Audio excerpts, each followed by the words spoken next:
Hello, everybody, and welcome to the Creation Entertainment Podcast. My name is Ryan T. Husk. And I'm Kit Bowen. We've got a very special episode for you today. We kick it off with our co-CEO, Adam Malin, interviewing the Okudas, Denise Okuda and Michael Okuda. You know them as the legendary artists from the Star Trek art department. They designed the L cars and so many other things. You're going to love that. And on the Pop Culture Cinema Squad, Adam and I talk about the Righteous Gemstones, really funny show that's on HBO Max. So tune in for that. It's a great conversation. Wow. HBO Max does not make bad shows, it seems. Generally not, no. Yeah, they're pretty good. Well, this is really cool, everybody. So sit back, relax, make sure you like this video, subscribe to the channel, hit the bell icon for notifications. If you're listening in, give us a 5-star rating and a nice review. We'd really appreciate that. Stay tuned. Here we come. It's time for the Creation Entertainment Podcast.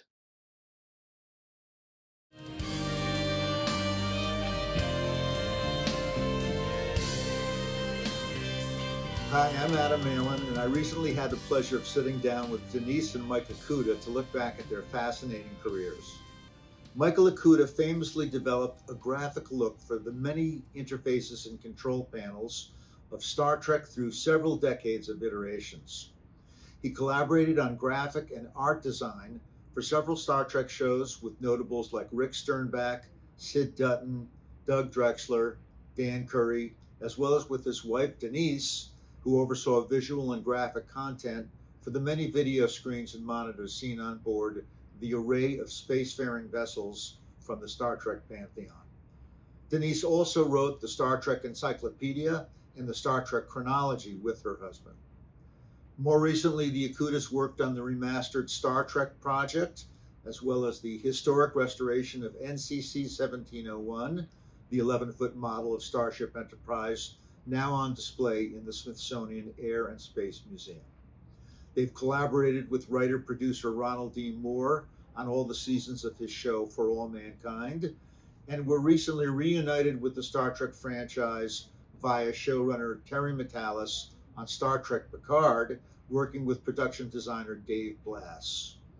Sci-fi fans in general, and Star Trek fans in particular, owe a huge debt of gratitude to the Okudas, and we pay that forward in this exclusive talk with these two fascinating creatives. Denise and Michael Okuda, welcome to the Creation Entertainment Podcast. Hey, Adam, it's great to be here. Thank you for having us. Yes. You folks are sort of part of the Star Trek family now for, I want to say, at least 4 decades. I mean, I don't know where 40 years went, but you've had an incredible ride with the Star Trek franchise and the other things in your lives. And you're also, a happily married couple after all this time. So you're not completely unique, but somewhat unique in terms of people that work on Star Trek. If you'll indulge me, I've got questions for both of you. I think I'll kick it off with Michael, but Denise, chime in anytime. And it's great to welcome you onto the show. Now, are both of you originally from Hawaii? Let's start with Mike. Michael, where'd you grow up? I was actually born in Japan. My dad was in the Air Force. After he got out of the service, my parents moved to California. So I actually spent the first few years of my life in San Francisco as my dad was getting his master's. After he got his master's, they moved back to Hawaii, which is where I consider home. I lived there until I was offered a job on Star Trek. Yeah, and you went to University of Hawaii, which is actually a wonderful school. It is a wonderful school. A few alumni from that school. And what was it like going to college in Hawaii? That seems for a lot of us like a dream. Well, Hawaii is a beautiful, beautiful place. And when you grow up there, you're told that it's beautiful and you believe that it's beautiful, but you don't really experience that until you move away and then you come back. I remember after I'd lived in Los Angeles for a little while, when Denise and I got married, the two of us would go back frequently to visit my parents there. And I'd go to their home in Manoa Valley and go, oh my God, I grew up here. I had no idea how beautiful it was. Or I'd go to the University of Hawaii campus, and I'm going, and you don't realize what an extraordinary place that is until you go away and come back. Is your Japanese cultural heritage, as well as your Hawaiian, but also your Japanese, has that informed your creative self and the way that you've sort of, from your education in school and your development into graphic art, has some of that cultural background sort of insinuated into your work, do you think? Not consciously, but I once read that culture, after you forget everything you've set out to learn, culture is what remains. And I find myself, uh, I was working with a Japanese designer who was helping part of our backyard, and he told me some things about how to lay these things out, and I realized I think I picked that up from my grandparents or my grandmother, and I wasn't consciously aware of learning it, but so I would say yes, not deliberately, not consciously, but yes. Your graphic style and graphic design has become a hallmark of the DNA of Star Trek's visual style, particularly the graphic style on the ships and such. We're going to talk all about that Okuda look, but Denise, how about yourself? What is your cultural heritage? I don't know because my mother was adopted. My dad, I don't know. He was, I think, German and French in him. But I was born in St. Louis, Missouri, but moved to California when I was an infant. So I consider myself a California girl. Have you ever done a genealogical test on yourself, or? No, I think we did the basic National Geographic that showed you when in the world your ancestors came from, and that wasn't really anything, but not really. My mother doesn't want to know anything about her birth parents. She had wonderful adoptive parents, and so I have no idea. Doesn't matter. So where and when did you two meet? Tell me how that fabled story goes. Well, Denise was a consultant to the show early on because of her medical background, and she was doing work for Herman Zimmerman and such. Was this Consulting. starting around Star Trek 6? Did I get that right? Or No, this was Next generation. early Next Generation. Next generation. yeah. Yeah, I was doing some consulting work and so forth because I was a registered nurse and loved Star Trek. And someone in the production office asked if I would mind consulting, so I did. I mean, early design of sick bay and so forth. And how we met. What year is that? 87, 86, 87? 87, I think. 87, I think. Yeah. Anyway, I had meetings and so forth, and Herman Zimmerman, production designer, took me up to the art department to meet everybody there. And I saw this little maquette, little puppet of Max Headroom, which started out as a British pilot. It was way ahead of its time. Yeah. And yes, and I loved the series. It was groundbreaking. And so I saw this little maquette of Max Headroom on a bulletin board, had no idea whose desk it was, but I said out loud, "Whose desk is that?" And it was Mike's. So we started chatting. One thing led to another.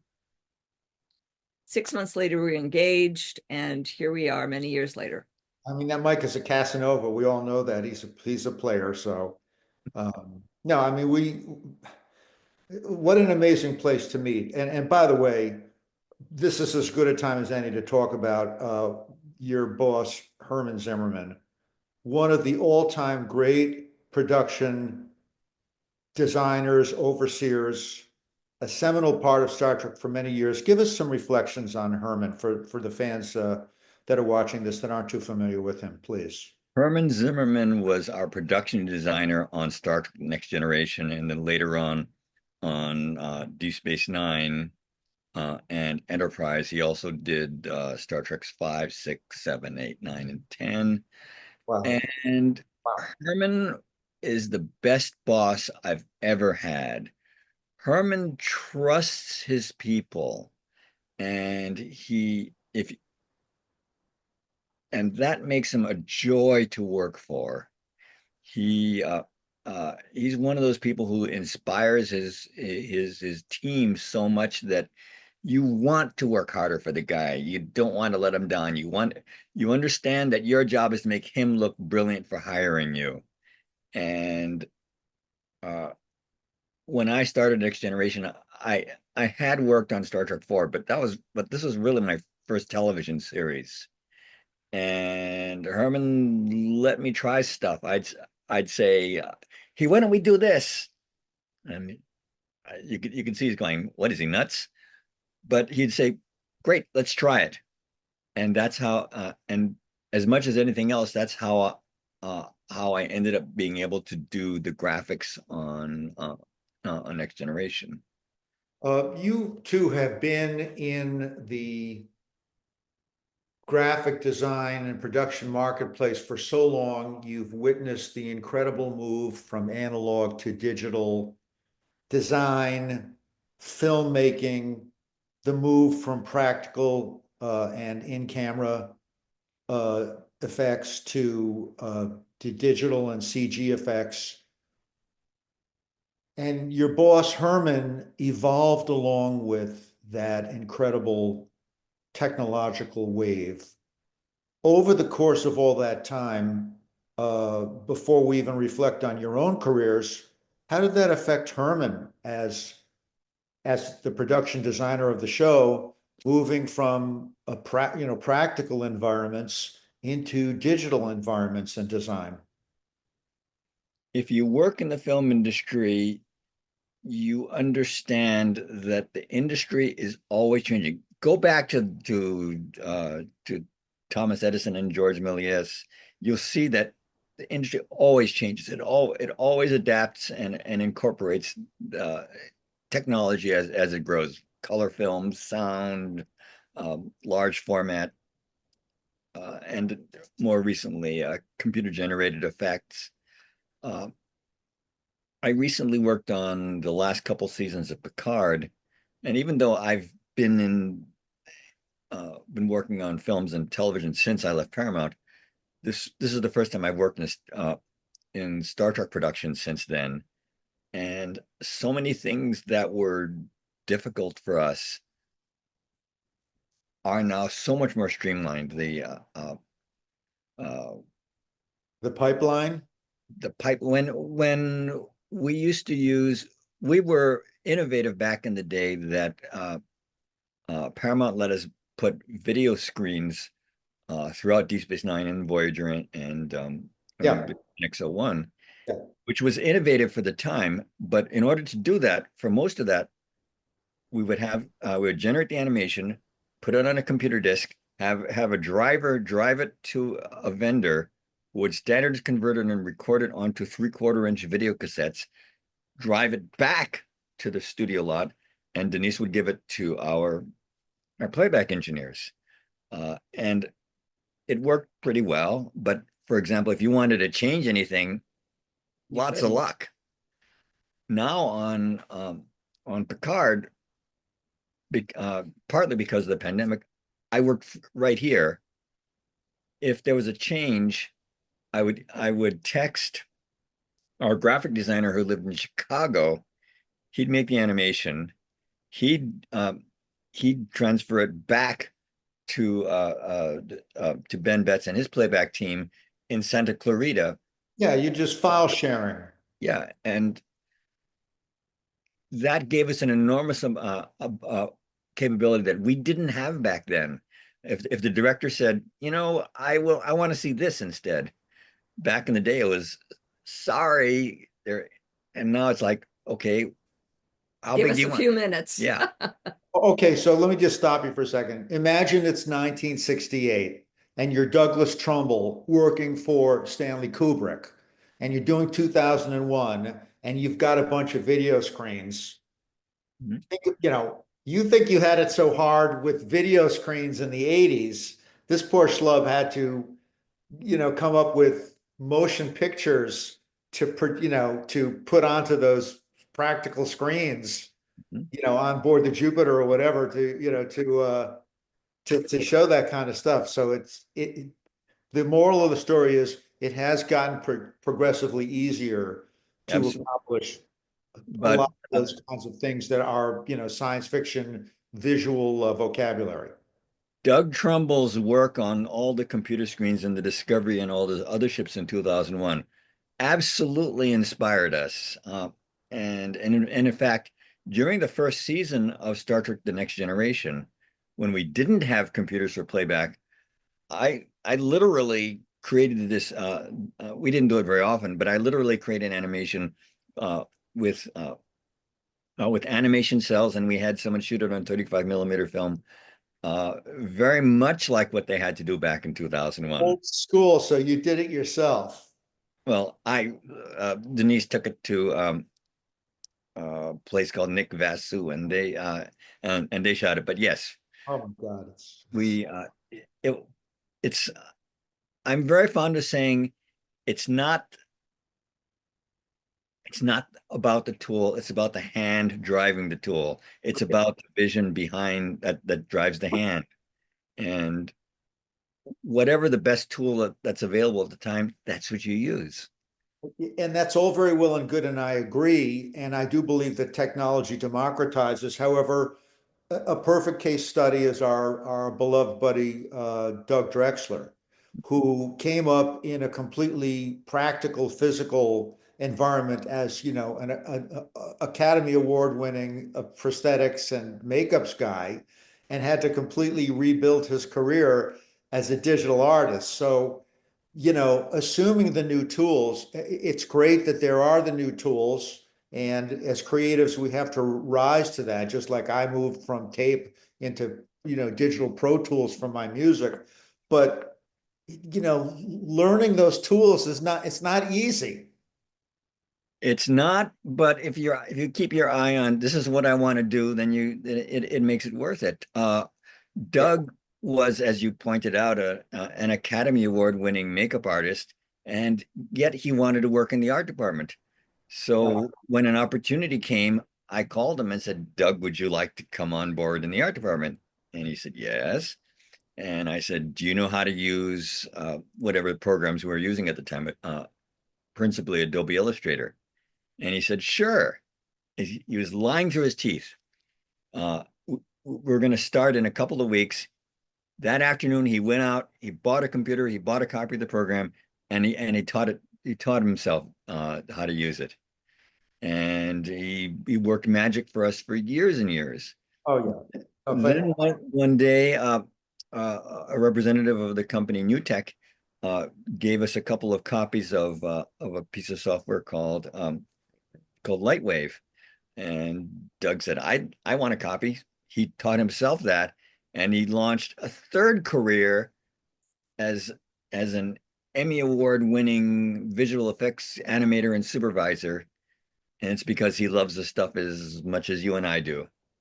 I mean, yes, and love has to be a lot to do with it, because that's a heavy lift. That, mastering that software, that's not easy. So, and the same for you guys. Now, Michael, what year was Star Trek IV: The Voyage Home?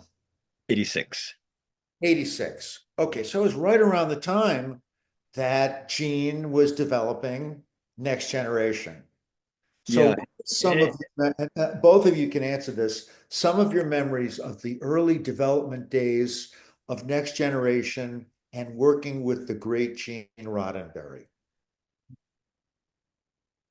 Well, Gene had the same philosophy as Herman did, as Herman Zimmerman did. You surround yourself with people that you can trust and that are creative, and you're going to get a good working team and hopefully a good product. They basically thought the same way. And as far as my experience or our experience with Gene, it was really nothing but positive. He was always very supportive, very kind. The television and film industry is brutal, and it eats people for dinner. Yes. But with us, was always very wonderful. Yeah, I mean, my memories of him is that he was a doll, and I adored him. So how, Michael, did you end up becoming a staff artist on Next Generation? How did that kind of come together?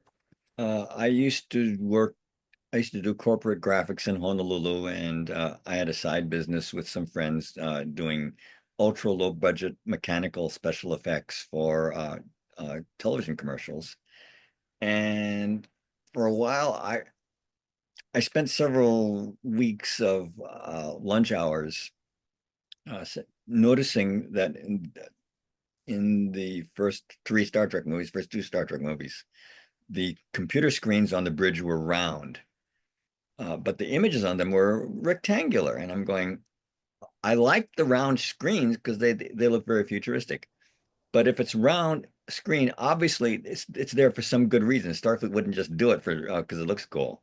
So I said, well, what kind of graphics would go there? Why would you make it round? So working backwards, I came up with a bunch of sketches of here's some readouts that I think would make those screens make sense. And I wasn't actually looking for a job. I'm just going, hey, you should do this. And I sent it to Paramount, and didn't hear anything back, didn't hear anything back. And finally, I got a call from Ralph Winter, who was one of the producers of Star Trek 3. Yeah. And he said, look, we're gearing up for Star Trek 3, but we're already staffed up. But if we ever make a Star Trek 4, I'll give you a call. And I figured, gee, that's the nicest brush off you will ever get. And to my considerable shock, 2 years later, in 1985, he called and said, hey, we're making Star Trek 4. Do you want to work on it? And of course, he didn't have to ask twice. What a film. Yeah. So the first Star Trek film I got to work on, the first Hollywood production I got to work on, I got to redo all the control panels on the Enterprise, which to a geek doesn't get any better than that. So is that, were those all essentially two-dimensional graphic designs, or were these three-dimensional? Everything that I did was two-dimensional. Two-dimensional. Yeah. And so the supposition is that, sort of like touchscreens today, that all the functionalities, essentially can just be sort of touched on the screen. That was the assumption. Well, they were right. Mhm. Yeah. One of the funny things is on my very first day of working on Star Trek, I worked with the great Neil Arodis, and I'm admiring this beautiful sketch, and he goes, anybody can make a pretty sketch. When you're designing for film and television, you have to understand that you're designing a tool. You're designing a tool for filmmaking and for telling the story, and it has to work with the budget, with the schedule, with the resources, and it has to help you tell the story. So when it came time to design the control panels, especially for Next Generation, I did not sit down and say, here's how I think the 24th century should look. Instead, I said, we're going to have to make a lot of control panels, and there's not going to be a lot of time, there's not going to be a lot of money. How can you make them, what decisions can you make about how you make a control panel that are fast and cheap? And I figured all those steps out. And having figured out how to make control panels quickly and inexpensively, I said, how can I make that look cool? And that's how I kind of backed into the design. And I think the fact that it came from I didn't look for expensive solutions, even if I thought they were cool or appropriate. But at the end of the day, it kind of makes sense, and a lot of people have liked it. I mean, your graphical solutions to control interfaces are embedded in Star Trek DNA at this point. But I'm still curious from an artistic point of view, how you developed your visual vocabulary of what those interfaces looked like. There is a design hierarchy between characters and lines, the way that lines flow and curves. it's an elegant, gorgeous visual vocabulary. Can't you kind of put it into words for us and kind of describe the methodology of the Okuda panel design, because it's famous around the world? Tell us, Master, how you achieved that look and what is the essence of it? Thank you for saying that. That's very kind of you. Um, one of the principal influences when we started Next Generation, what I really wanted to do is I wanted to riff off of what Matt Jeffries had done on the original Enterprise bridge, because I love that bridge. I love what he did. And I mentioned this to Gene, and Gene said, "No, no, no, no. I don't want to do that. I want this ship to be far more advanced. I want it to be the old ship look complicated. I want the ship to look simple." Yeah, I And mean, maybe the old ship was very analog to buttons and lights and stuff, and your design feels more like you've walked into a 2025 Mercedes with the full touch screen, and the visual vocabulary matches the way that touch screens would look today. I tried to make it look as simple as possible. And the way you do that, the way that I tried to do it is I tried to make it so that as you stood back, there was a very strong, obvious organization.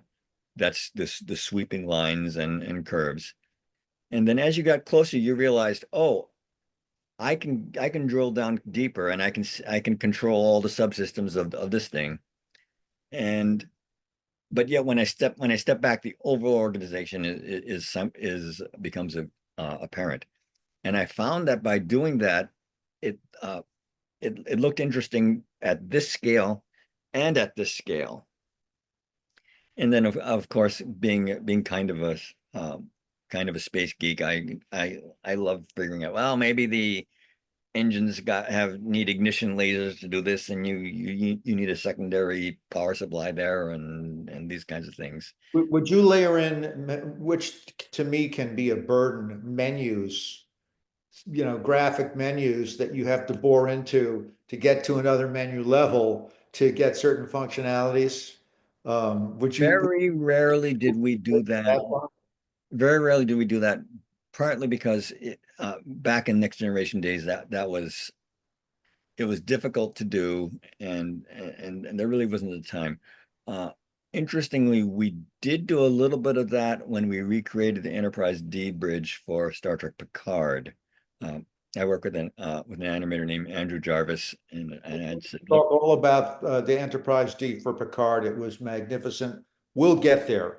Um, Tell me a bit about your both or either of you, your collaboration with Rick Sternbach. uh, when I started Next Generation, I was absolutely thrilled to be working with Andrew Probert and Rick Sternbach, both of whom were legends not just in the Star Trek field but in science fiction. And I also knew that Rick had worked with Lee Cole and Mike Miner to do the control panels on the motion picture bridge. Yeah. So that was that was a real thrill for me as a fan. And Rick and I discovered that we had a mutual love of the minutiae of space technology. So at some point, we started writing tech memos Yeah. to You're tech nerds, both of you. absolutely, And I say that proudly. absolutely, Yeah. and that grew into we for pocketbooks we wrote the Star Trek: The Next Generation technical manual, which came out in '91 and is still in print. We love that. We probably sold 1 million of those or creation down through the years. I mean, and every year perennially at Vegas, people show up and probably want you to sign that book over and over and over again. I've seen that book for like, I don't know, what was the first printing? 91. I know. Yeah. It's unreal. Fabulous. God bless you. But yeah, you would get, and Denise, I'm not sure if you too would kind of get into the technology of transporters, warp drive. I mean, nothing is off limits to you. Well, we're both space geeks, I think, and that has actually served us well. We've recently been working on a show for Apple TV Plus called For All Mankind, and we are not working in the art department. We're technical consultants, and so and you know that series was created by Ron Moore, Yes. and you know he contacted us at the very beginning and said, "How would you guys like to come and be technical consultants for the show?" And we thought, "Oh, that'll be fun." We've Fabulous. been doing Yes. that the last 5 years. So yeah, we being space geeks has served us well. You're getting ahead, but yes. So we did talk a bit about the technical manual. Now you guys also have written a bunch of books. And Denise, I know you've been involved in those heavily. Tell me a little bit about some of your authorship and books. Well, the technical manual was well received, and that was wonderful. The story goes is that Gene Roddenberry was in a meeting with some marketing people, and Gene said, "You know, we really need to have a timeline or something to keep the universe consistent because novels were coming out and so forth and so on." And so Gene asked us if we would write a book, which would be a chronology, a timeline of the Star Trek universe, so that people could pick that up and take a look at what was seen on TV on the series and kind of use that as a boilerplate to jump off from. So, Would you be adding to canon, or would it just be composed of existing canon? we basically went directly from the aired episodes. We had the scripts. We would correct the scripts to air. We had an 18-page style guide, and things like for the chronology, you know, timeline things. Where was the Enterprise coming from? You know, what did it do? Where did it go? So we stayed pretty much to what you saw on the episodes. And canon is a tricky subject. Once in a while, we would make a leap. If we didn't know, we would make a lot based in logic that was seen on the show. And we would say we hypothesized that, blah, blah, blah. So we did that. But I think it was really important for both of us to remain true to the writers. What was seen in your living room for how many years. And we put that into a book called The Star Trek Chronology. And when we were done with that, we had all this data. A lot of it we didn't use.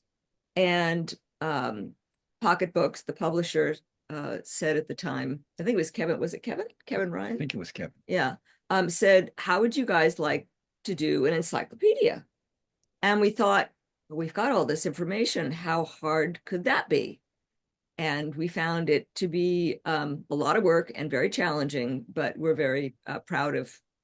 The encyclopedia is incredible, but the minutia is, oh my God. I know, it's pretty. It's daunting. It's daunting. Oh my gosh. Yeah, one of the things we discuss, as you know, Star Trek fans are enormously discriminating consumers. Demanding. Yes, and if you put something that's in the show that's correct, they'll know. Yeah. If you just make up stuff to fill in the blanks, They'll know. No, they'll tear you apart for it. Yeah, and so we did push a little bit here and there because we worked on the show. You know, we figured it would be a useful thing, not just because it's fun, but also things that we thought might be useful to future writers. But when it comes from you, we kind of consider that it's legitimate and or canon. But you could probably, you know, put a few over us if you wanted to. But at the same time, we tried to be as conservative as we possibly could. Yeah. Before the first chronology came out, Bob Justman called us up, and he said, Great Bob Justman. Great Bob Justman, who we love, who we would do almost anything for, except he said he wanted us to make up a lot of stuff because it would be fun. And we said, Bob, I'm sorry, we can't do that because fans are going to know. God And bless. yeah, and so I'm afraid we let Bob down in that respect. Let's just, I mean, wow, you moved through so many series. Give me one great story from each of the series. Let's start with Next Generation. One great Okuda story from Star Trek, from the run of Star Trek to the Next Generation. Goodness. One day, we're walking back from a production meeting. This television is all about production meetings, and Patrick Stewart walks up, and we were just chatting, and he says, "Okay, so tell me, how does warp drive work?" And I'm kind of hemming and hawing. So, well, there's subspace and there's fourth dimension and fifth, and I'm kind of fumbling around, and Patrick says, "Nonsense. All you have to do is say engage." uh, good old Patrick. It's hard to pick out one story, but the probably the most momentous thing that happened is, as far as us who love the original series, is when Relics was made. And a little small portion of the Enterprise bridge was constructed. And at that time, we had, I mean, in future years and other series, and now you have the Star Trek The Tour in Ticonderoga, New York, James Cawley put together, and you can walk down the corridors. But back then, we had never stood on the Enterprise bridge. And The original one. The original bridge. Yeah. For us who grew up with the original series, fell in love with Star Trek through the original series, that was life-changing to be able to stand on that bridge. And we've got this great picture of Mike in the command chair, Doug Drexler in helm, and I'm in navigation. I've got it around here somewhere, and I just love it. What did you contribute to the recreation of that set? Well, I remembered specifically Michael asking, their very small portion was made, and yet they needed an opening to the scene where you could see the whole bridge. And so Michael said to me, can you think of any time in the original series where we had a pan around the bridge, but no actors, no dialogue, no nothing? And for some strange reason, I've been able to commit these episodes to memory. And I said, yeah, This Side of Paradise. So they went ahead and they used that particular pan around the bridge. And I thought that was something that I was able to contribute. For reference. Yes, for reference. Well, it's in the show. When you say Michael, are we speaking about the great Michael Piller? Michael Piller was he wasn't involved in that show, was he? Can't remember. Yeah, he was. I mean, as far as I don't remember anything specific. Which Michael are you referring to? Michael Piller was. I'm sorry, Michael Okuda. This one right here. Oh, this Michael Okuda. Yeah, this Michael. Yeah. Did you guys interact? The episode, everyone wanted to do the original series bridge for the Scotty episode, and we all wanted, but you're always constrained by budget. And I think it was, and we had a fallback position. We could get the Enterprise bridge from Star Trek VI, which would have been cool, but would have had nowhere near the emotional impact. Yeah. So Richard James, our production designer, the late Richard James, started thinking about it, and he came up with a plan. We just built one tiny piece of the Enterprise bridge for the scene. And then, as Denise said, for the establishing shot, you use a piece of stock footage. And because of that clever idea, we were able to get the original Enterprise bridge, because again, otherwise it would have been the Star Trek 6 bridge. Very interesting. All right, that's great. Let's move on to Deep Space Nine, which was, many fans consider to be, if not the greatest Star Trek, one of the greatest Star Trek iterations. Give us one or two stories from your tenure on DS9. DS9, the challenge of each succeeding Star Trek show is, on one hand, you want it to fit in with what came before. On the other hand, you want to give it a different identity. And we knew how to do Starfleet ships at that point, but the show was about an alien space station. That's right. Yeah, it's a Cardassian ship. Yeah, and so we wanted it to have this very alien technology, but at the same time, we needed to use essentially the same tools to construct control panels. So I worked with Denise and with Doug, who came on for that show, and we came up with what we called the Cardassian style, which is this very strange but hopefully functional looking interface. I felt it had a slightly Middle Eastern Byzantium kind of style vocabulary. There was something about it that felt Ottoman or Middle Eastern. Were you going for any of that kind of an aesthetic in that? Actually, I took a little bit of inspiration from Native American design, and but I would be honored to claim Byzantine elements. Ottoman elements. It was you definitely succeeded in creating a distinct visual vocabulary that didn't just look like sort of Federation Okuda style. So that was a big win. Now, is that where you met Ron? Because as you alluded to, you went on to work with Ron on For All Mankind, which is an incredible show, and Ron was, an important show person on Deep Space Nine.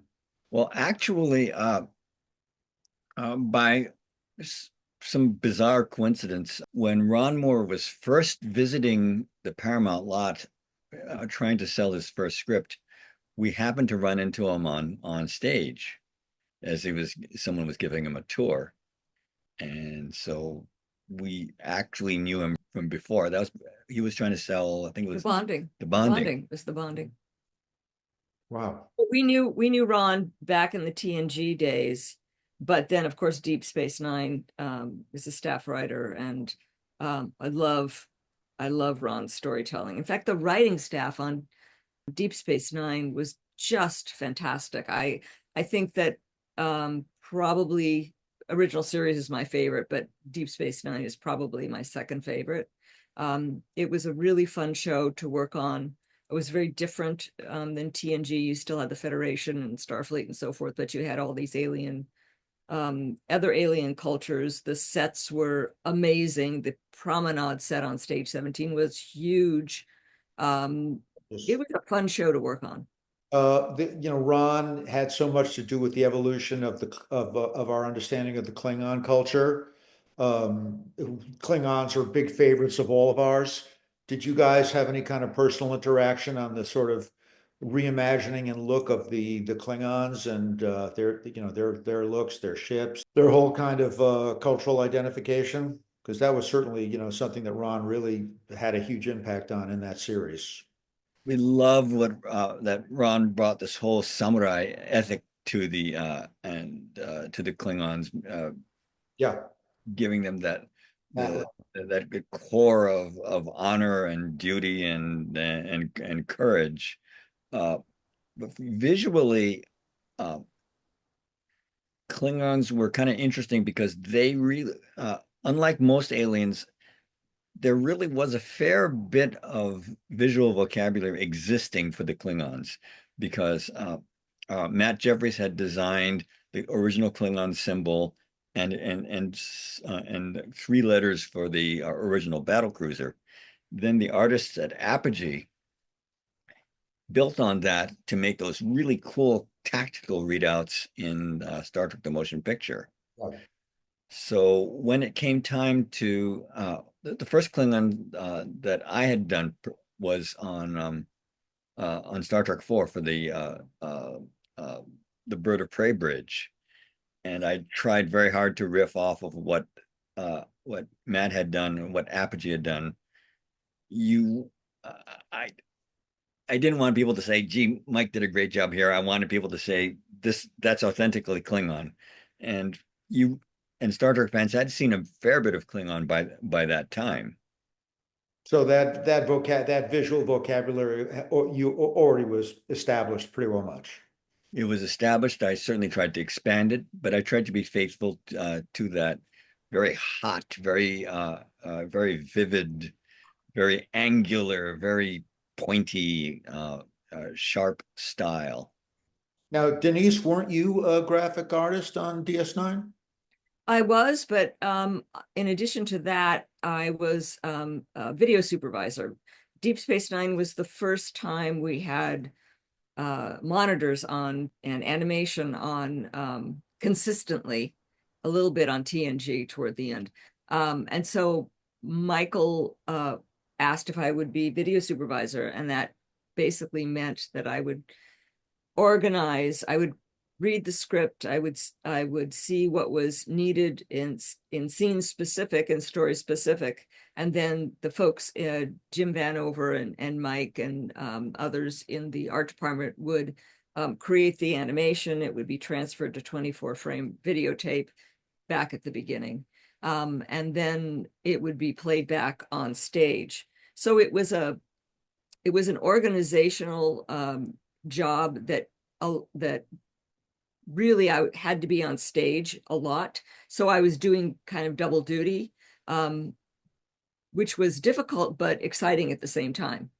I would think that managing all of the visual, the panel displays for the whole show itself sounds like a fascinating experience, managing that and seeing that all of that content, that visual content, made it to where it had to be on the show. So that's a heavy lift right there to me.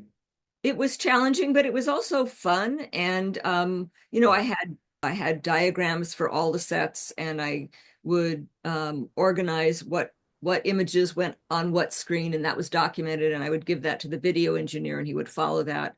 And if the director had a question, then I would come down, and I had made back in the day Polaroids or screen grabs of all of the images, and I had a book, and in the book it had what we call wallpaper, which is basically interchangeable within the set, graphics, and then story specific. And I had this book, and I could show him, okay, these are the choices that you have for wallpaper graphics. Do you like any of these? So yeah, it was challenging, but it was fun. Were the wallpaper graphics moving graphics or still? Oh, they were moving. This is animation. Right. Oh God, you're like a kid in a candy shop. Oh my God. One of Denise's jobs, which I thought was really the most fascinating aspect of it, was people always say that the Enterprise is a character or the space station is a character. Yeah. She approached her work that the computer screens were how you knew how the ship felt, how the station felt. Oh, the station's happy and relaxed right now, but oh my God, now the station is alert, nervous, and worried, and oh my God, and now the station is hurt, and that Denise's job was to tell that part of the story and to make sure that it came through, it tied in with what was happening in those scenes. That's fascinating. Just to kind of, so in other words, identifying the on-screen, all the video screens, the vocabulary of urgency to the moment through what the wallpaper that's being shown at the moment is. Mm-hmm. I mean, that's so interesting. Segueing out of Deep Space Nine, we had the Ill-Fated Enterprise, which was a series that I loved and that was, cut short. Especially that fourth season. Oh my God, when the late great Manny Cotto came on, Manny and Brannon together catalyzed each other into some brilliant Star Trek stories. What were you two doing on that series at that time? At the very beginning of Voyager, one of the producers came to me and said, "We want you to work on the show, but we want you to understand that you can't do the same stuff you've been doing on TNG, Deep Space Nine, and Voyager." You mean Enterprise? When they came to you when he's on Enterprise. Yeah, when we started Yeah. Enterprise, but you can't do the same things you'd done on the previous shows. Yeah. And I said, "Look, I absolutely understand that. It was appropriate to have continuity between those shows because they're all in roughly the same time period. But this is Enterprise was a prequel. Yeah, but Enterprise was a prequel, so it had to be different. Right. And also, as I earlier described, I had designed the look of the TNG Deep Space Nine Voyager controls to look to be as inexpensive as possible. And I said, I would love to do more stuff. I would love to have more physical controls. I'd like to have these variations in styles. But you understand that every single thing that I change is gonna cost you more money. And when they saw the bill, they went, their heads exploded. But to their very considerable credit, they got over it. They said, "Okay, let's do that." And what a gorgeous look. To me, the highest praise was after they finished shooting the first episode of Enterprise, Broken Bow. They actually went back at the studio asked them to go back and shoot 2 days of close-ups of the control panels because they wanted to see more of the control panels and screens.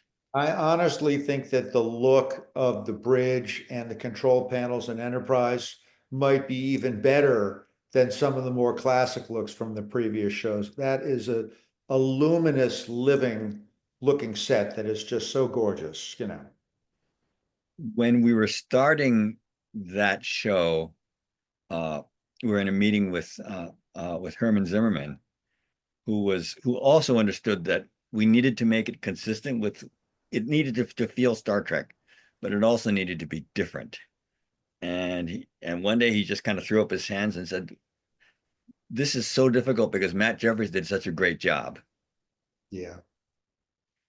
But honestly, in certain ways, the visual style felt more modern and futuristic on Enterprise than the series that had come before it, which is just sort of a kind of a paradoxical thing, just because your production techniques and maybe the money that was spent changed. It was it was a forward-looking show. Let me digress for a second, because obviously after Enterprise, and I know we skipped Voyager, after Enterprise was the great darkness where Star Trek stopped for years. You two have worked for NASA. Tell me a little bit about how that all came about and what and some of the stuff that you've done for them.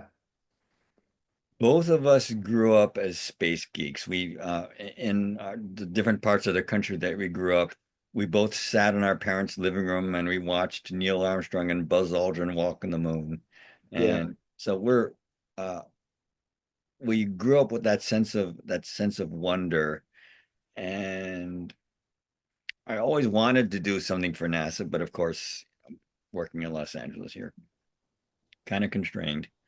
But in around the year 2003 or so, NASA developed something that they called the Vision for Space Exploration. It was a long-term plan to develop the technology to return to the moon and to do it in such a way that it would enable them to go on to Mars. So, kind of on a lark, I found out the name of the guy who was in charge of the project, Admiral Craig Steidel, and I said, "Could I design an emblem for your program?" And he said, "Sure." I bet he was a Star Trek fan. I don't think he was. But Nice. a couple of years later, and I'm skipping over a few things. A couple of years later, I got an email from astronaut John Grunsfeld, who was a Star Trek fan, and asked me to design the mission patch for the for STS-125, which was the final Hubble servicing mission. Unbelievable. And he told me he became an astronaut in part. He became an astronaut and an astronomer because he wanted to be like Mr. Spock. Oh. So we have found over the years that there are Star Trek fans throughout NASA, Yeah, everywhere. everywhere. And so gotten to work with quite a number of different departments and done symbols for them. This is the emblem of the Get planet closer. planetary defense planetary defense coordination office. That's a real office at NASA. Their job is to defend Earth, or to develop ways of defending Earth against the possibility of asteroid impact. And if you look carefully, that knight who's scanning the skies for extraterrestrial threats, Denise was my model for That's that. true. Fantastic. Had a broom or something. Yeah. So, I mean, Denise is the perfect person to defend the planet, and it's why not? If not Yeah. her, then who? Oh my God. We're running low on time. I want to touch on a couple more things. First of all, did you two have anything to do with the Smithsonian's restoration of the original Enterprise model? Yes, we sure did. It was a very memorable experience to get together with like-minded folks, other talented artists, to discuss how to take the model of the Enterprise and to bring it back to life. It was an amazing to work for the Smithsonian and to participate in that, so that the Enterprise could be placed there in air and space. It was wonderful. I mean, I've seen it. It Mhm. looks gorgeous. The thing is huge. It's bigger than I thought it would be. The project was managed by Dr. Margaret Whitekamp, who's one of the curators for spaceflight history. The Smithsonian's, uh, those of us on the advisory committee, it was interesting because on one hand, initially we thought, well, let's just make it as pretty as we could. And then we realized that the Smithsonian's mission wasn't just to show the Enterprise, it was to show this artifact of American television. Yeah, you can't make it too pretty. It's like taking an old, aged, racing car or classic auto. There's the provenance of its aging is part of the beauty of the artifact. Exactly. So at a certain point, a lot of people know that the Enterprise was actually only finished and detailed on one side. The other side was blank, and there's wires hanging out of it. I And actually didn't know that. That's crazy. So there's only one hero side to the model. yes, Yes. so Ah, uh, when we started, the general assumption was we're going to finish the ship, and then eventually we realized it's actually more appropriate to leave that side blank. But absolutely. that tells you something about how they made television. It tells you something about this wasn't a spaceship. It was a tool for filmmaking. This is And 1965, guys. exactly. Oh my God. Initially, when we suggested that, uh, I think Dr. Whitekamp got it, but several of our fellow committee members were like, "No, we need to fix the Enterprise." But I think they made the correct decision. That sounds like a dream project. I also believe you've been working with Eugene Roddenberry on the Roddenberry Archives. That seems like a lot of incredible curatorial work. What are some of the highlights of that project for you guys? Yes, we've been working on the Roddenberry archive for a couple of years. What we really, really love about working on this project, and it's massive in scope. Rod Roddenberry, Gene's son, wanted to preserve his father's legacy, and he wanted to document everything, spaceships, interior, exterior, costumes, characters, ships. All physical and visual artifacts. Yes. And so we work with a group of artists that love Star Trek as much as we do. And we meet and these artists are from all over the world. We meet every Friday in a Zoom meeting, and we go through that week's creations and critique them, and they've built up this incredible library. Yeah, the certainly part of the project is scanning documents, which actually we're not that much a part of, Yeah. but they're trying to create museum quality digital replicas of key spaceships, bridges, Yeah. other interiors, so you can get a sense of what was it like. If I may plug our website, which is roddenberry.x.io, Yeah. you can examine these ships. In many cases, you can walk on the bridge, or at least examine a VR panorama. And these are exhaustively researched. These are there'll be times when I'll say, "Hey, this is what I did on this bridge," and someone will come and say, "Well, we went back and looked, and it turns out you did that." So it's a delight to work for people who are trying to make this as authentic as you possibly can. What was it really like to be on that set? And the other interesting thing is that we look back on the decades that we've worked on Star Trek, and we've never stopped working on Star Trek, whether it was, leaving production in 2005 when Enterprise wrapped, and then we did the Christie's auction, which was another experience. And then we worked at CBS Home Entertainment on remastering the original series and TNG. I mean, we have just never stopped working on Star Trek. And besides Gene Roddenberry, Mike Okuda has worked on more Star Trek than anyone. I believe it. And the crazy thing is, you two, look like you haven't aged in 40 years, which is another wacky thing, but it's good living and good genes.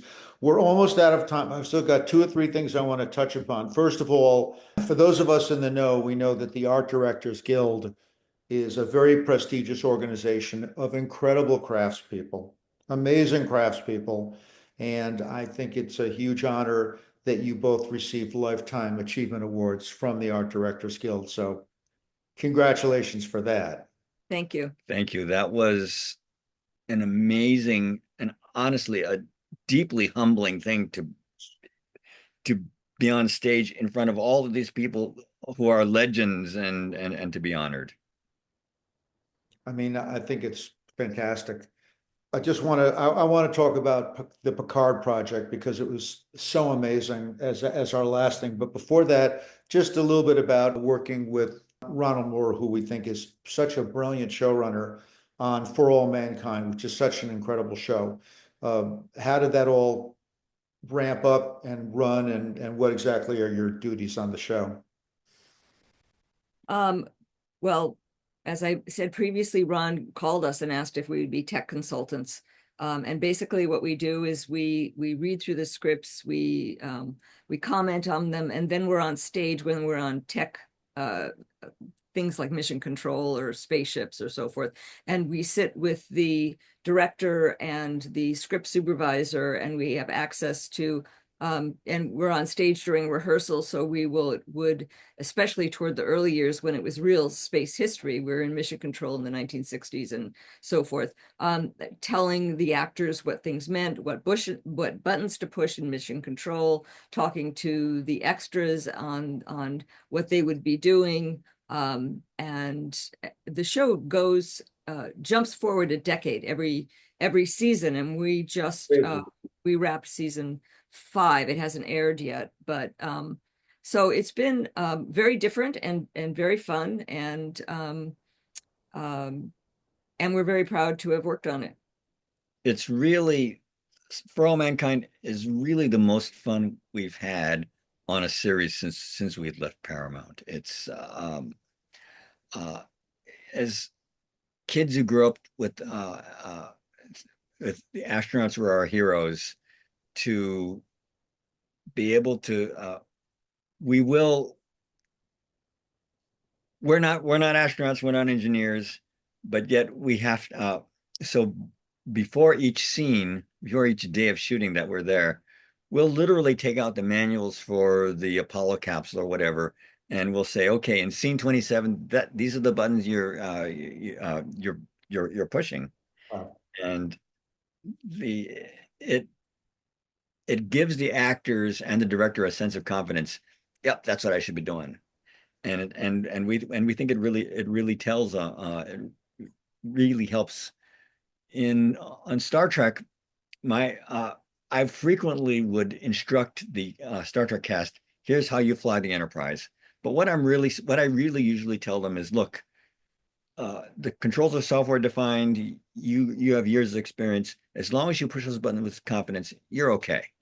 Because the control panel configuration for me is different from for you. So that's the correct button, whatever you hit. And like, occasionally Patrick Stewart would drag me down to stage and I'd show him how to fly the ship. But this is different. There really was an Apollo capsule. In a space shuttle, there really is a way that you make this maneuver. So, and people know these things. So Yeah. you want to get it as correct as you reasonably can.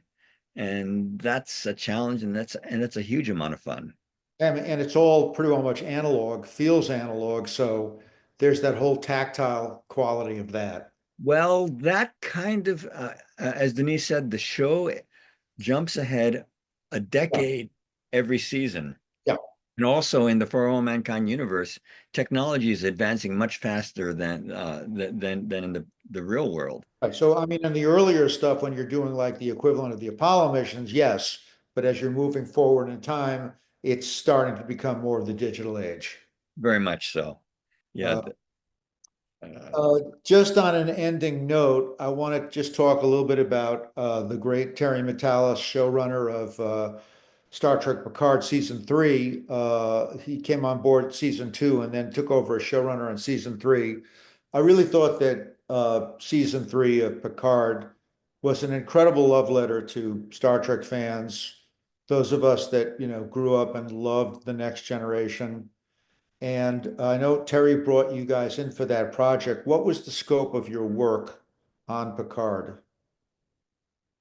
I did a bunch of small things, but the big thing was when production designer Dave Blass and art director Liz Klaskowski asked me to recreate the control panels for the Enterprise D. And that was a real trip because I had to get my head back into that space. Like, oh yeah, I did this like this. That's right, I did that. And I had no idea. I'm very proud to have worked on Next Generation, but it didn't I didn't think it had the same emotional impact for me as, say, stepping onto the original series bridge. But when Denise and I went back to the Santa Clarita Studios and stepped onto that finished bridge, that was powerful. I And mean, it was powerful for, I think, all the fans of Star Trek, because there has been this void, and people are hungry for Star Trek. We know this. And what Terry gave all of us is a gift. And I think there are people that haven't even recovered from seeing at least the end of season 3 when we were on the D bridge. It was something they never thought they would see again. Neither did we. Yeah. it was an astounding recreation, and you guys and Dave and Liz, what you did is so incredible, and Terry. Um, it's it's going to remain memorable for us and resonate with us for the rest of our lives. I'm quite sure. Yeah, those that team, I don't think anybody realized it at the time, but that's what all of us who loved Next Generation, that's the Picard we wanted to see. we wanted to see the band get back together one last time. Yeah. We wanted to go back home just for a moment. And there was so much potential in that as well. So bittersweet, but we got a little sliver of heaven there. Well, we've come to the end of our tether. You guys have enjoyed an amazing ride, an amazing run, and I'm sure still many exciting things in your career still to come.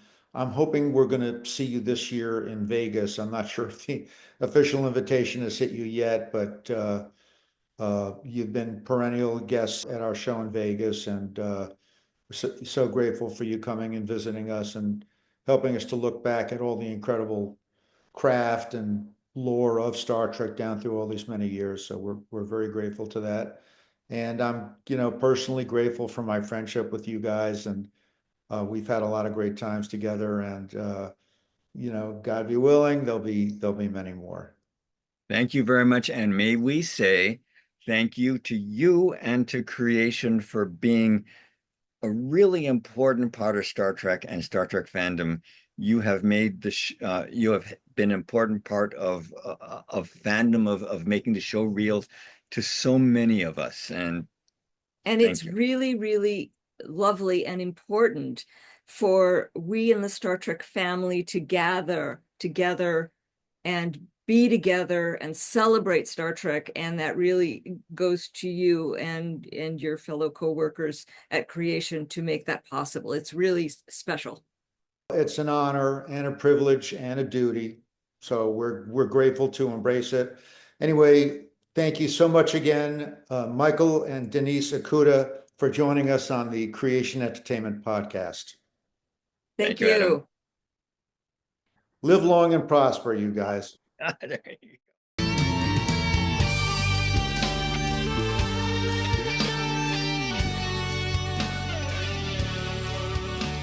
Hi, everyone. I'm Adam Malin. Welcome to the Creation Entertainment Pop Culture Cinema Squad. And as always, I'm joined by my esteemed colleague, Miss Kit Bone. Hello, everybody. Hey, Kit. Hey, how are you? It's been a while since we've done Yeah, this. actually in person, yeah. Because we've done some Zooms, but yeah. It's nice to be in the studio. Yeah, so I guess a month or two ago, the Gemstones series, The Righteous Gemstones, wrapped. And I thought we would just do kind of a quick touchdown on that and talk about the show. I enjoyed it a lot. Yeah, it's on HBO Max. And it's actually a very quick binge to do. I ended up watching the entire 4 seasons in like a weekend. Well, that's me anyway. But yeah, I really liked it too. Danny McBride, who is sort of the creator and the showrunner of the show, is a clever guy. He was also one of the actors on the show, created by himself, Adam Devine, and Paul Downs. And it's sort of a dark comedy about mega churches, and specifically the Gemstones family. They're pastors. They're sort of entangled in corruption and greed, and they are maintaining, obviously, this public sense of holiness. And they've got a mega church that they run.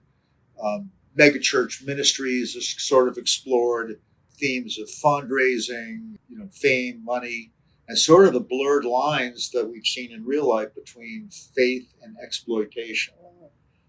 Kit, and of course, the comedy, the satire comes from the dysfunctionality within the Gemstone family, who's headed up by Eli, who played by John Goodman. He's kind of interesting role for him in his career. Does a great job. And then the 3 kids are played by Danny McBride, who plays Jesse, Edie Patterson, who plays Judy, and then Adam Devine, who plays Kelvin. Yeah. Living in California as we do, I think we're pretty exposed to mega churches. There are a whole bunch of them all around here. Yeah. I know they're also prevalent down in the South quite a bit. Yes, in Texas. But I think it's kind of a scathing indictment of those. Yes. And so it's kind of cuts to the truth of what we see a lot today. Right. And I think what I think I liked about it the most, because it can get honestly, it got a little silly in parts. You've got Danny McBride, who, his sensibilities tend towards the bathroom humor kind of thing. But there's some heart to this. That's what I really enjoyed. And honestly, you see it from the very beginning, because when the show starts, they're still sort of mourning the loss of the matriarch. Amy Lynn. Played by Jennifer Nettles. Yeah. Who's a great singer. She's a fabulous singer. Yeah. And her heart was pure in this whole endeavor, right? So she's really actually in it for the faith, while Eli sees the advantages to making money, basically. And right? the kids are super entitled. They've grown up under this sort of situation. So I don't think they're not really connected to their faith so much as in all the trappings. Yeah. And Judy's probably the character I liked the least, but that's only because that's who the character was supposed to be. She's very whiny and needy. And also coming along with Judy is her long-suffering husband, BJ, played by Tim Baltz. Yeah, he was great. And she's the one who bugged me the most. But I think ultimately, though, and we'll talk about the last season basically, but it really kind of comes together in a nice way, I thought. Yeah. So we're going to explore some of the themes of the last season. And one of the things that did happen is that, again, her husband, BJ, Judy's husband, BJ, is always kind of marginalized by the family and sort of emasculated. Right. And so in a bid to feel self-empowered, he takes up pole dancing, which is... this is the kind of sort of weird silliness that comes out of it, but that sort of makes you laugh out loud, you know? I mean, it's a kind of a somewhat effeminate version of male pole dancing. I mean, pole exercise is a great exercise. Well, yeah. And there is something very physical and athletic about it, but it's sort of weird. Anyway, he has an accident on the pole and he, fractures or messes up his spine. Right. So he's in a wheelchair and he can't do anything, which is really bad, but it does set up a fantastic comical situation with a monkey. You want to set this up for capuchin monkey, us? Yeah. So, he's basically super depressed and won't go do anything, won't even try to do any rehab or anything. And Judy's sort of at wit's end. And then Amber, who is Jesse's wife on the show, played by Cassidy Freeman, she says, hey, I work with this organization and they have these support animals. And so I think maybe this might be a great thing for him. So she introduces this capuchin monkey called Dr. Watson. We think it's going to be a dog. And it's a monkey. Dr. Watson. Dr. Watson. Yeah. And he can do like literally anything. This monkey is trippy and scary. Now, it starts out innocently enough. Yes. The monkey is helping him. And yes. BJ is, it's giving him a better attitude. Yeah, and he starts to get better. But the monkey starts getting a little possessive of BJ. And there's a head thing that starts going on with him and Judy. And Judy, yeah. And he actually, very funny scene, she's in the bathtub and he comes in and she's like, what do you want, Dr. Watson? She's kind of very, like I said, my least favorite character just because she can be so nasty. Anyway, he like holds up the hairdryer and she's like, no, Dr. Watson, I thought he was going to throw it in the bathtub and end her. But then, he's beckoned by He's BJ, distracted, so he runs off anyway. It was kind of funny. Yeah, but it's kind of menacing. Now, what I liked about the fourth season was they set up the genealogy of the Gemstone family with their great-great-grandfather, played by Bradley Cooper. Yes. You want to talk a little bit about that? Because I really enjoyed those historical sequences. So we get to 1862. So Civil War-ish, right? Yeah. And he joins the Confederates. Right. So that's right. So he ends up coming into this church, and he, played by the Bradley Cooper character, and he kills the minister in the church to rob the church. So he's sort of a grifter. That's the original sin. Yeah. So he's a grifter. And then he ends up taking the persona of this minister and going to a golden Bible. Right, and a golden Bible. Yes. That's right. And joining up with the Confederate Army he gets paid for doing it. So he goes, oh, okay, I'll go along for the ride. To be a pastor. So he has this golden Bible. Yeah. There's a very funny scene where he's trying to do a sermon. So they're all there on Sunday, and he's like, so, do what you have to do, love God, blah, blah, blah. He's like, that's it, we're done. That was pretty funny, but yeah, he's definitely not a pastor per se, but he kind of adopts it. But it also kind of sets up the spine of the family as being kind of con artists. Yeah. Okay, then there's the whole theme about these telethons where they're making big money, and there's a big give-a-thon at the beginning of this season. Yeah. And really funny stuff is that they get, I guess, these jetpacks.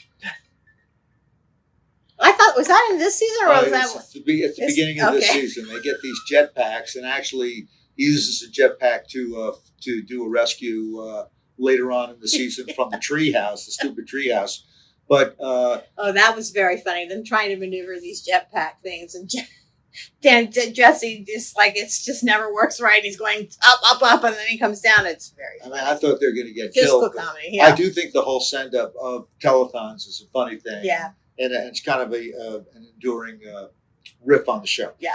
Now, there was also a competition between Danny's character and this other guy, Vance, on the show. Right.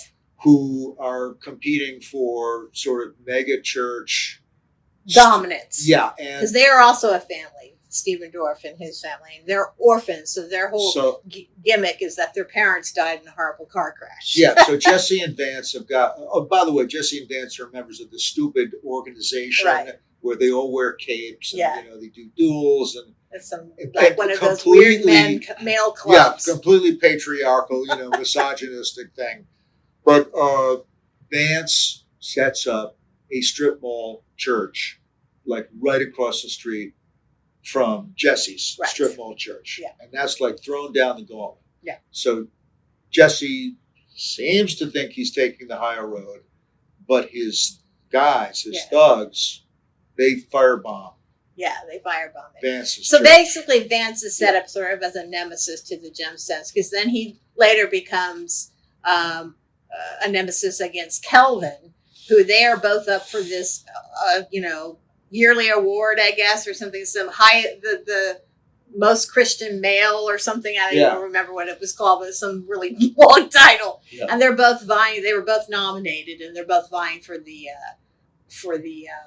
But then Kelvin gets nominated as well. Yeah, so I'm saying Kelvin and Vance are both vying for this award. Right. Yeah. And here's kind of what another theme that comes up is Kelvin finally, sort of at the end of season 3, basically, but in this season, he finally embraces his own sexuality. For those of you that don't know, Kelvin is gay, and he's got a gay lover guy, and they never really even want to acknowledge it almost to themselves until like the end of the third season. Yeah, so when they're all like kissing their significant others as they're going out onto the stage, Kelvin finally kisses Keith. Keith is a very funny character played by Tony Cavallero, and he's always been very, very loyal to Kelvin. And like a puppy dog. Yeah, does whatever he wants. Yeah. Very weird and odd in his sensibilities. He actually was rescued by Kelvin. He was a satanic worshiper at one point, and he played like the horrible baby character in this like real S&M weird club thing. Anyway. And the funny thing is,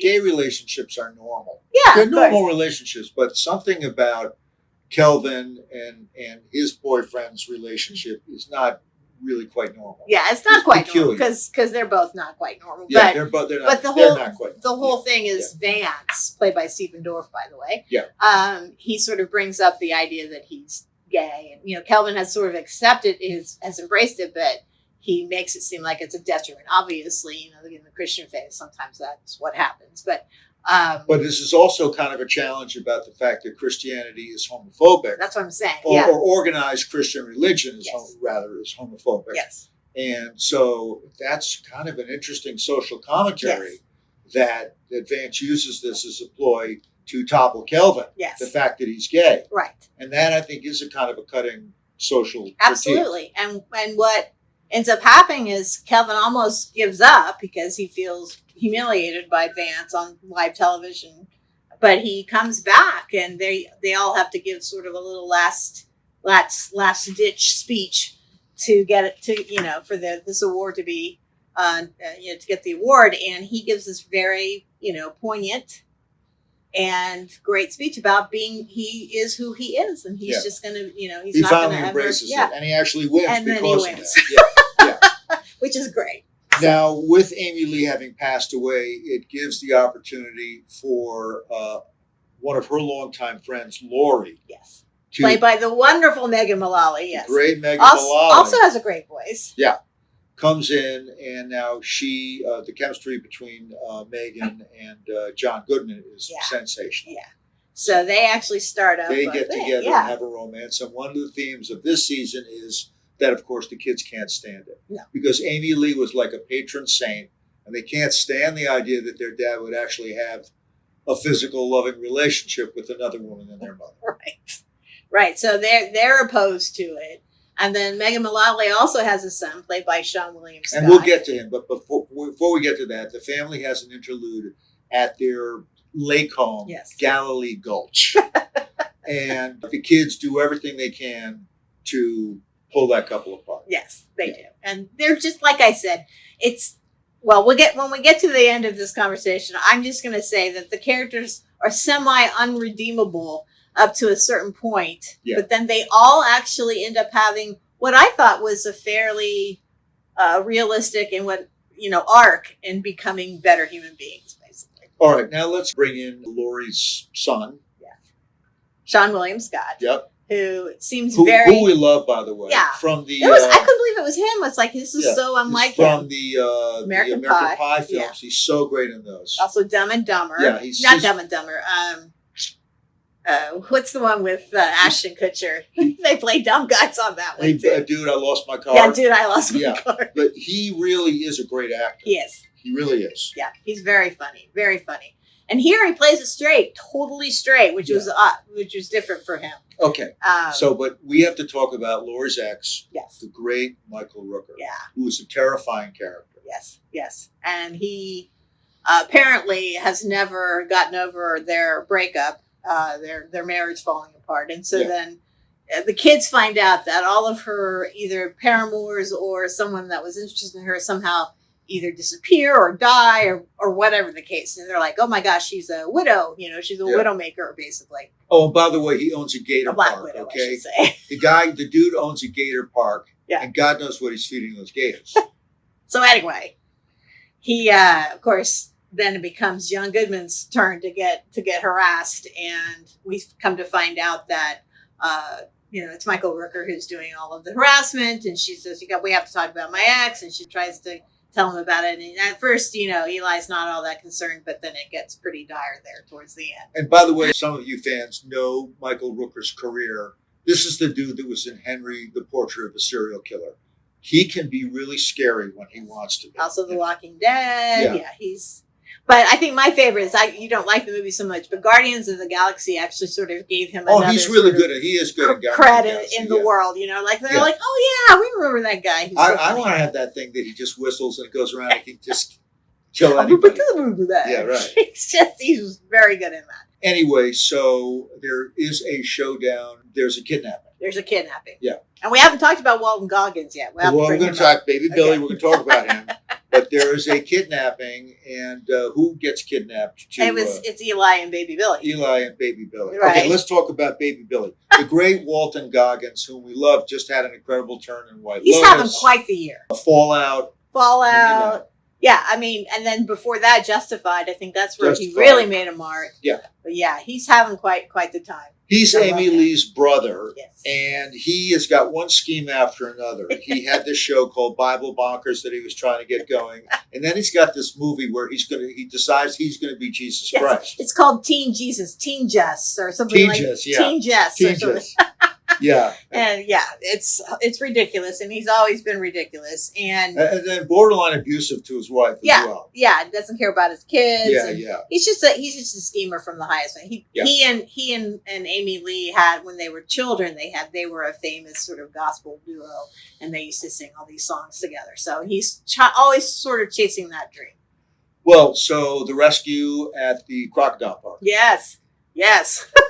So then so they're like literally fisticuffs now with Michael Rooker, and he finally gets the better of them. They're like standing on the dock in front of the alligator alley that's right behind them. Yeah. And Sean William Scott's character comes up and saves the day. So the son, which is crazy. Yeah. Little do we know though that he has a change of heart. So this is the last of the season. Yeah. Is where we find out the real deal. So now the threat of Michael Rooker, Amy Lee's ex, is gone. And the family retires, hopefully, to a celebration at Galilee Gulch once again. Yep. But that's when his son, Sean's character, Troy, I think his name is, has pretty much a complete breakdown. Yeah. And then goes and almost successfully murders all three of the siblings. Yeah.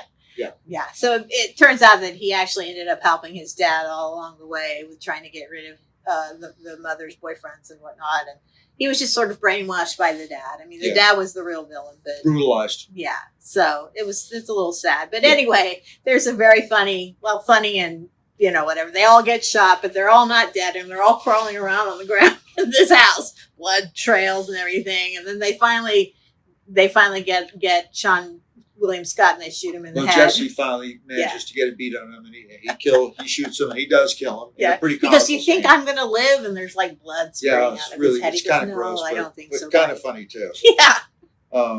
And then they really are finally. Yeah, and I think this sort of, like I said, this sort of culmination to who these people have been from the beginning of the series till now. You know, they've all been horrible to each other. They were very selfish, greedy, always one-upping. But I think through all of these things that have happened, they actually come together as a family. Now, I think their personalities will still pretty much be the same-ish. But we see them all sort of growing as people. And, you know, Kelvin and Keith get married, and that's a very lovely scene. Judy and BJ, they have their lives, and then Jesse and the three kids are running the church. The church very, very well. And then Eli, he wants to retire. I mean, he really wants to leave, you know. And so he gets back with Lori finally. Yeah, and she shows up because she's kind of estranged from him, obviously, you know, for many reasons. The son is killed, blah blah blah. But she comes back to him at the very end and says, "I want to go with you." So that was nice. I thought it was so really in sweet. Conclusion, I think the show kind of sneaks up on you. It seems does. Sort of frivolous. It's a great way of saying it. Yeah. It seems frivolous at first, but really it's got a lot of interesting social commentary, and there's some heart and soul underneath all that. Danny McBride is like that. He's sort of a guerrilla writer, and he sort of has some pretty strong themes hidden underneath what seems to be a bunch of frivolity. Yeah.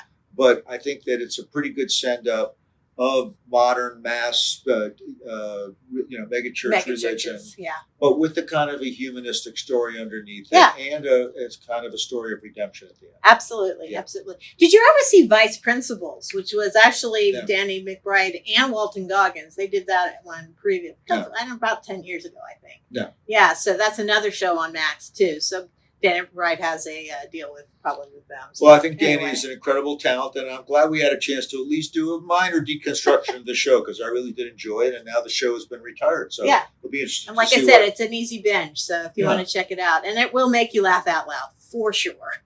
For sure. So thanks for listening, guys. And we'll see you next time. Always, thank you so much. Yeah. Thanks, guys. Great show. Wow, the Okudas are so cool.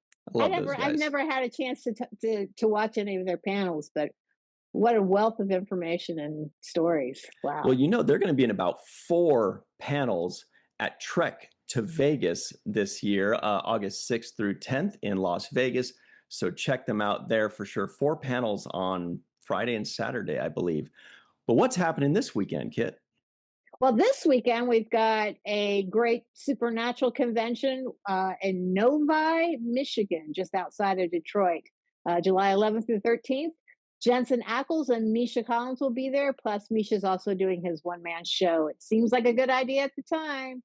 So definitely, if you're in the area, come and check it out. And then actually next weekend, we actually have another show for the Vampire Diaries, the Vampire Fan Weekend in Boston.